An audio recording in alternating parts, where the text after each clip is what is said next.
দেখতে দেখতে আমার লাইফের আরও একটা চ্যাপ্টার শেষ হলো।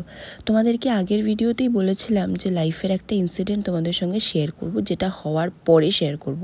তো ফাইনালি হয়ে গেল, সেটা হচ্ছে যে আমার বিএড কোর্স কমপ্লিট হলো। তো তোমরা নিশ্চয়ই জানো যে আমি বিএড পড়ছিলাম বিয়ের পরে, তো সেটারই ফাইনাল এক্সাম ছিল। সেদিনকের ব্লগটা তোমাদের সঙ্গে শেয়ার করছি।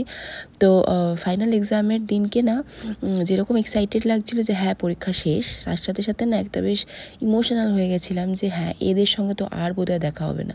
কারণ দেখো এই যে কলেজ পড়ার সময়, স্কুলে পড়ার সময় যেরকম সবার সঙ্গে ফ্রেন্ডশিপ থাকে, বন্ধুত্ব থাকে, একটা ফ্যামিলির মতন হয়ে যায়, কিন্তু ওই যে কলেজ কোর্স কমপ্লিট হয়ে যাওয়ার পরে সবাই যে যার মতন নিজের জায়গায় চলে যায় জবের জন্য, বা কেউ হায়ার স্টাডিজ পড়ার জন্য দূরে চলে যায়, তখন আর কারোর সঙ্গে কন্ট্যাক্ট থাকে না। হ্যাঁ হয়তো বলি রাখবো কন্ট্যাক্ট, কিন্তু হয় না, হয়ে ওঠে না।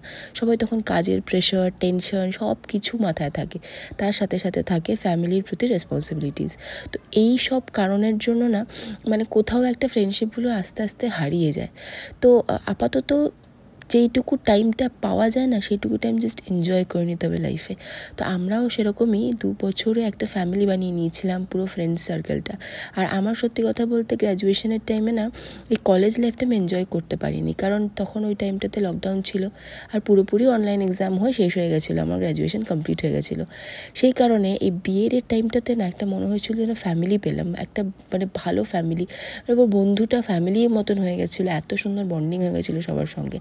তো সেই জন্য ওদেরকে ছেড়ে ছুড়ে আবার যে চলে যেতে হবে সেটা ভেবেই কেমন একটা খারাপ লাগছিলো। তো ওই আর কি, মানে এটাই হচ্ছে লাইফে কোনো কিছুই পার্মানেন্ট নয়, এটা বুঝলাম। হ্যাঁ অফকোর্স নিজের কাছের লোক ছাড়া, ফ্যামিলি ছাড়া আর বন্ধুবান্ধব কেউ পার্মানেন্ট নয়।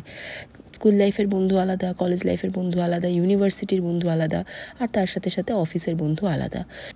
শেষ করার আগে এটাই বলবো, all the very best for your future. By.